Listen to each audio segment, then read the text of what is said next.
Hi, everyone. Welcome to the Respond podcast. I'm your host, Samantha Reigle. I'm an intuitive and longtime mediator with over 20 years of experience resolving conflicts. And now I'm talking about how conflict really does show up to reveal what we've outgrown or what is no longer aligned within us, around us, and in the world that we're moving through.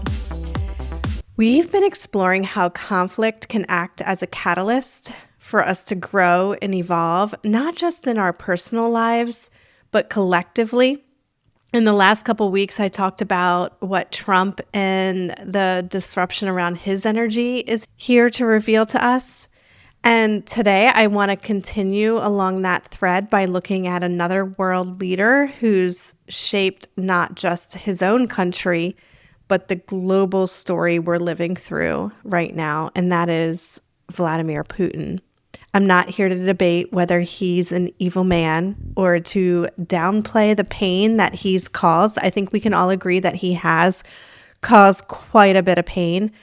What I do want to explore, though, is what his rise to power reveals about all of us, about the consciousness of the people and the times that allowed him to emerge and stay as long as he has. Because with any source of conflict or distress, when we look at a leader like Putin, we're not just seeing the man himself. We're being asked to see him as a mirror reflecting back to us what we're unconsciously not looking at.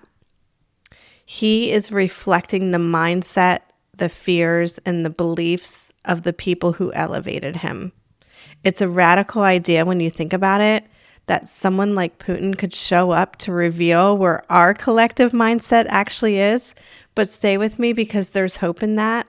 Once we understand what's being reflected, we can also see how much power we truly have to change it.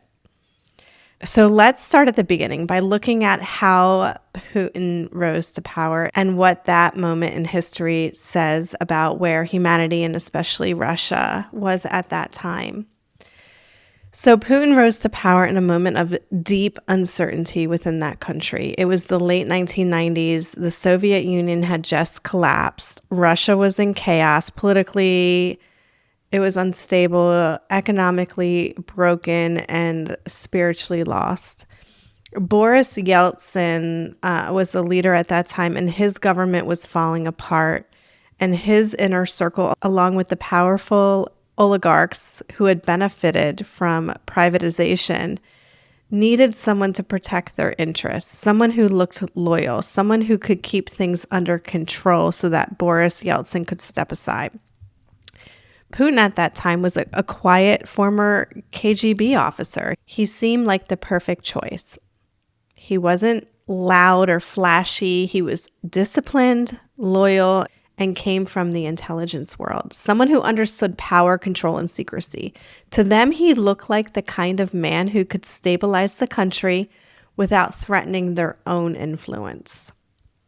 But the moment they handed him power, the energy shifted. Instead of remaining their front man, Putin consolidated power within the state itself. He began sidelining the very individuals who had helped him rise, bringing media, business, and government institutions back under tight control. So it started as an attempt by a small group of people to preserve their privilege, ended with one man reclaiming total authority. And if we look beneath the politics at the pattern, we see what it mirrors back to the collective. When we try to maintain control out of fear of instability, we often end up creating something far more restrictive than what we were actually trying to avoid. The same thing happens in our personal lives, right? When we grip too tightly, we're going to lose the flow. And when we act from fear, we're going to invite more fear in. So when we choose control over trust, we eventually hand our power over to someone or something else. And Putin's rise in Russia reflected a collective fear of chaos among the people. There was a deep desire for safety, order, and certainty. even if it came at the cost of freedom. Because after years of confusion and economic collapse, people in Russia were exhausted. They wanted something predictable, something that felt steady, even if it meant giving up their autonomy. And that energy, that willingness to hand over control in exchange for comfort is what allowed Putin to become who he became. Okay, I don't want this to look like this is about blame. I want it to look like it's about awareness. It's about seeing the choice points that exist for all of us. In moments of uncertainty, we can either find order within the chaos, or we can hand that responsibility over to someone else and hope they'll create it for us.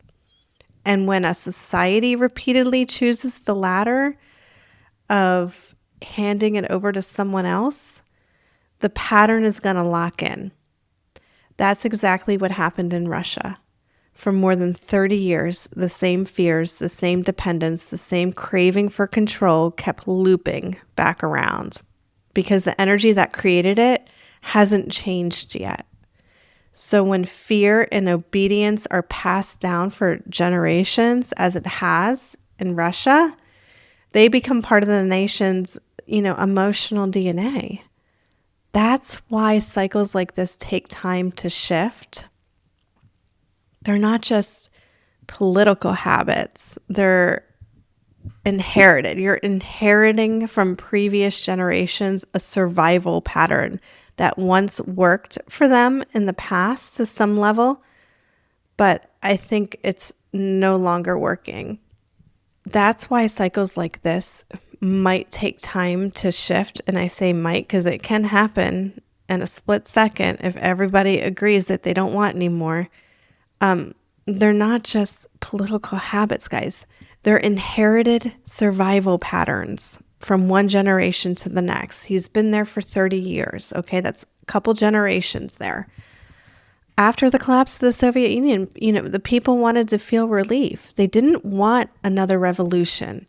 They just wanted things to feel normal again, something familiar, nostalgic. So instead of rebuilding from new beliefs, they rebuilt from their old patterns of survival and hierarchy and control. And when you, again, build from fear, you're going to end up recreating the same thing that you wanted to escape. And honestly, this pattern isn't unique to Russia. We can see echoes of it here in the US too. This longing for the way things used to be, for a simpler time that probably wasn't as simple as we remember. That pull toward the past when the future feels uncertain, that's why Russia has felt energetically frozen, politically, emotionally, spiritually. It's been living inside a story that says safety is earned through obedience.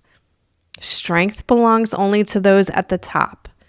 And until that story shifts, the system can't evolve. But like I said, this isn't just about Russia being stuck. It's showing all of us around the world what happens when we cling to the outdated systems out of fear of the unknown. And when we choose to have predictability over growth, and when we try to hold on to the familiar, even if it's limiting us, because deep down we still don't fully trust ourselves to create something new. So that's the mirror that Putin is holding up. Russia's stagnation is humanity's reflection, a collective pause in evolution that's asking all of us, where have we stopped growing because change felt too risky? Where have we chosen comfort over progress? And part of what's keeping this loop alive is the power of the narrative, because in Russia, state-controlled media and propaganda have reinforced the same story for decades, telling the people who to fear, what to believe, and where their loyalty should lie. So when truth is filtered through control, people eventually lose trust in their own perceptions. And that's where real power, unfortunately, is lost. Again, as hard as it might be to look at the power Putin has amassed through this lens, I invite you to see what he represents so the people of Russia and all of us collectively can shift our own energy away from what's no longer working. Because essentially, he's the embodiment of what happens when a society or even an individual has stopped trusting itself. When people lose faith in their own power, they call forward someone to hold it for them. And once that happens, getting it back requires that massive shift in belief. Putin doesn't hold power just because of his title or position either, right? He holds it because people still believe in what he represents, or at least they act like they do. They give him the power that he has. Some might support him out of fear. Others, it could be habit, all they've ever known. And many because they feel like they don't even have a choice. Silent compliance keeps that system running. That kind of power depends on participation. Every time people adjust their behavior to stay safe, avoid trouble, or keep the peace, they unfortunately, unintentionally help maintain it. Again, it doesn't mean they agree with him, but it's because they've accepted the idea that this is just how it is.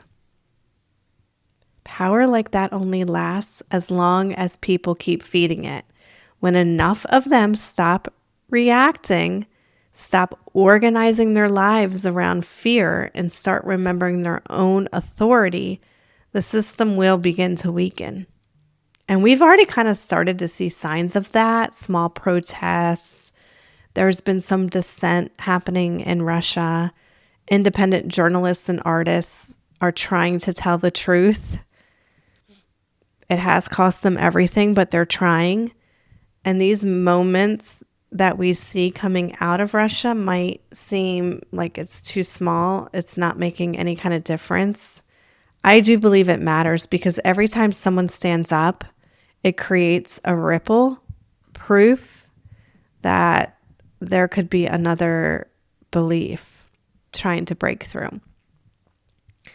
We don't know how much it will take for the illusion to fully break in Russia, but we do know that once people stop believing a leader's power defines their own, everything will shift. Real change doesn't often come from revolutions. It starts with individuals who stop repeating the old story, who stop pretending the person in charge is all-powerful, and who begin acting from self-trust instead of fear. Another point I think worth repeating is that Putin has stayed in power for so long because in many ways the population has been conditioned to equate safety with obedience. It's been 30 years, so for generations, people were taught to follow authority and survive by staying quiet. I don't think that conditioning can just vanish when any kind of leadership changes. It's going to linger for a while in the nervous system, in the collective nervous system. Dependence might even feel safer than autonomy.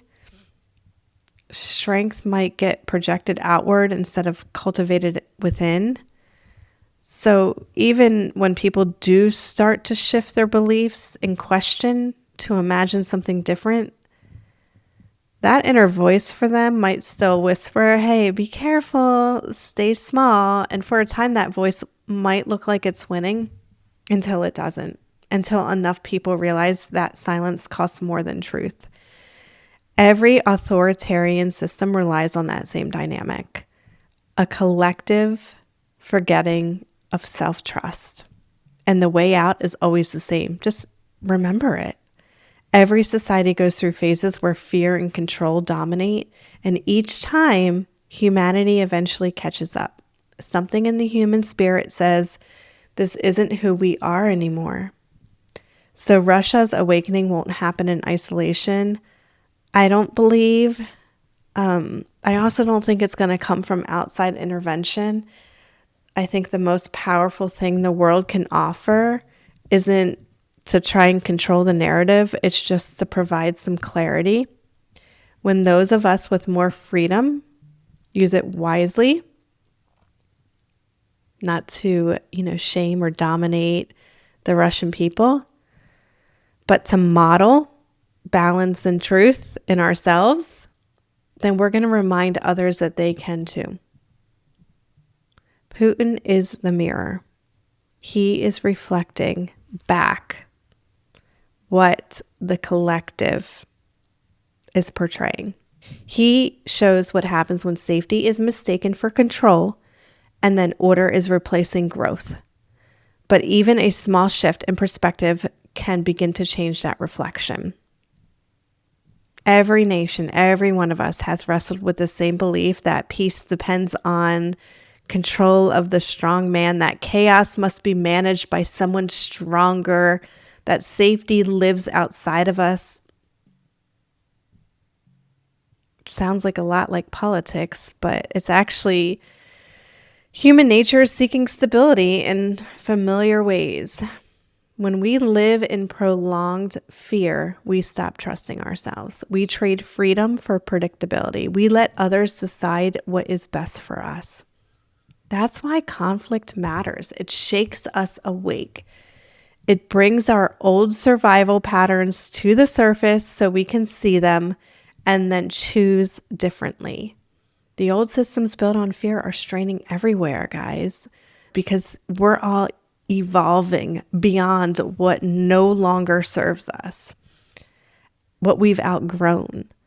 And Russia is part of that evolution. Their shift might be a little bit slow, but I think it's happening, and it's happening through quiet, courageous acts of truth. I think even what's happening in Ukraine, I've heard that some 500,000 soldiers have left the country, refused to fight for Russia. So it's happening. People are thinking independently, choosing honesty over fear. That's how transformation begins. All of us sitting on the outside, not living in Russia, it's easy to ask ourselves, why don't they just rise up? Can't there be a coup? But I think for those who've lived under suppression, the first act of freedom isn't necessarily this huge revolution or rebellion. It's just starting to remember your inner authority. It's realizing that truth isn't something that you can find by the state handing it down to you. It's something you have to carry inside. You have to use your discernment. That's where all change begins. One belief at a time, guys. Replace that fear with trust in yourself.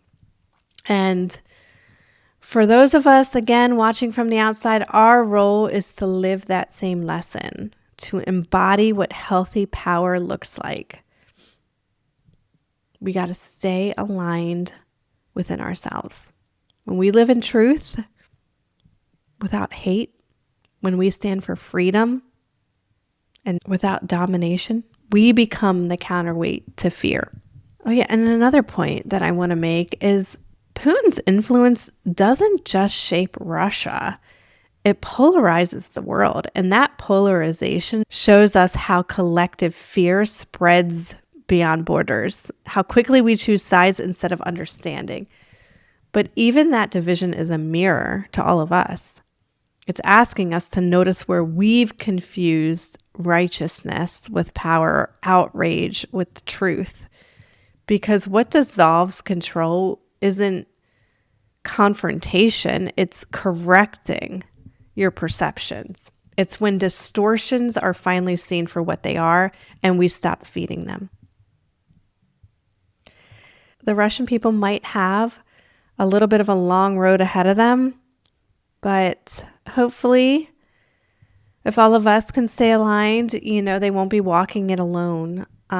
I think the more each one of us can stay aligned with who we truly are and hold on to our own internal power without giving it away, it's going to strengthen that current of freedom everywhere. So as we close, I want to leave you with this. Leaders like Putin and the conflicts that surround them appear to reveal what's out of alignment, both in a nation and then within ourselves. They show us the distortions we've been living under, the beliefs that are no longer working for us, our fears that don't serve us, and habits that no longer match who we're becoming. And that's really what this series, Conflict as a Catalyst, is all about, exploring how disruption, even on a global scale, can act as a mirror. So in the last few episodes, we've looked at figures like Trump and Putin, not to glorify or excuse them, but to understand how they reflect the collective shifts happening in all of us. They're catalysts, showing us what's breaking down and what's ready to emerge. I'd really love to hear your thoughts on this series and what it's brought up for you, what you've noticed, and even where you disagree. For me, these conversations are meant to expand how we see conflict and the role it plays in revealing what's no longer working for us, where we've outgrown, and what's new that's trying to emerge. So as you move through your week, notice where conflict might be showing up for you, what feels distorted, what keeps repeating. These moments are signals pointing to what is ready to shift. When we start to see conflict that way, we stop reacting to it and start learning from it. And little by little, that's how alignment is restored in us and in the world that we share. All right, until next week, don't react, respond with intention.